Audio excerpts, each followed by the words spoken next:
आज हम बात करेंगे रजब भट्ट से हुई कंट्रोवर्सी की। मान डोगर ने यह बात बोली थी कराची के अंदर, हमें पुलिस वालों ने रोका था, तो इब्राहिम ने उनको बोला था कि मैं ईसाई हूं, मैं मसीह हूं, इसलिए मैं रोजे खा रहा हूं। साथ कुछ उनके हाथ में बोतल थी, कुछ सिगरेट थी। तो उमेर साहब से पूछते हैं, उमेर साहब ये सारा वाकया था क्या? सबसे पहले तो मैं सलाम पेश करता हूं आप सबको और आपके जो टीम व्यूअर्स हैं और जो इस चैनल को देखते हैं उन सबको।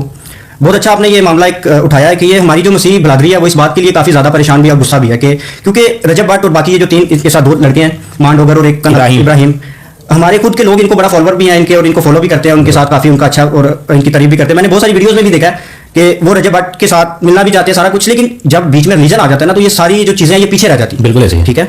अभी पूरा मामला ये है कि इन्होंने मारी, एक दूसरे को जुगत मारी है। ठीक है। अब एक बंदा खड़ा हुआ है, उसके पास ये कह रहे हैं कि पुलिस वाला आ गया, उसने पूछा कि तू रोजे क्यों खा रहा है, उसके हाथ में शराब भी थी, सिगरेट भी थी, शराब मतलब कि बोतल उसने नाम लिया। ठीक है। तो देखिए मसीह बिरादरी भी रोजे चल रहे हैं, बिल्कुल ऐसे ही है। ठीक है, और हर साल की तरह आपके भी रोजे चल रहे हैं, बिल्कुल ऐसे ही है। अब इसमें हम दोनों के रोजे एक साथ आ गए, ये बड़ी खुशी की बात है, हम सब मिलकर रख रहे हैं और इस चीज को सेलिब्रेट भी कर रहे हैं, अफ्तारी भी हम अपने जो जॉब के साथ कर रहे हैं।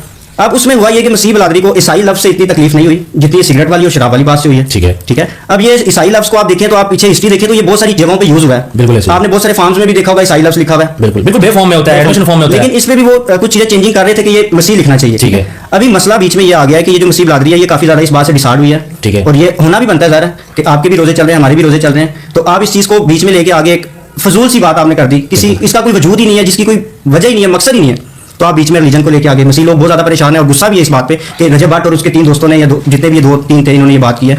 तो अभी मौजूदा यही है कि उसके खिलाफ इन्होंने कोई एक्शन वगैरह लिया। जी एफआईआर उस पर प्रॉपर लॉन्च हुई है। मुझे एक बात बताइएगा, देखिए हमारे बाई चांस रोजे इस दफा इकट्ठे आ गए, वैसे ही होता है कि नॉर्मल हमारे रोजे इकट्ठे नहीं होते।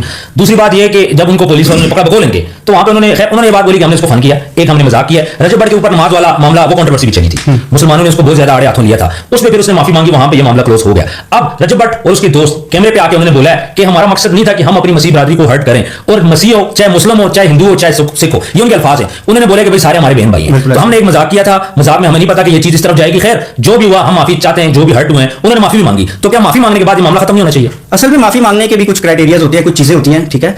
माफी मांगना संजीदगी के साथ माफी मांगनी चाहिए। अगर आप माफी भी मांग रहे हैं उसको भी आप एक फन में ले रहे हैं तो ये चीज भी काफी ज्यादा बुरी लगी है मसीह लोगों को। ठीक है। ठीक है। तो अगर आपने माफी मांगनी है, ठीक है, हमारा मजहब भी यही कहता है कि माफ करना चाहिए। ठीक है। हजरत मसीह जब सलीब पे थे उन्होंने भी यही कहा था कि अब आप इनको माफ कर, ये नहीं जानते कि ये क्या कर रहे हैं। उसने माफी मांग ली, ठीक है, बड़ी अच्छी बात है, माफी मांग ली, उसको जल्दी समझ आ गई कि ये मेरे मुंह से गलत बात निकल आई है तो मैं इसकी जो है ना माफी मांग लेता हूँ। उन्होंने माफी मांग ली। अब बीच में कुछ लोग हैं जो ये कह रहे हैं, जो दरखास्त वगैरह दी उसके खिलाफ एफआईआर लॉन्च होगी।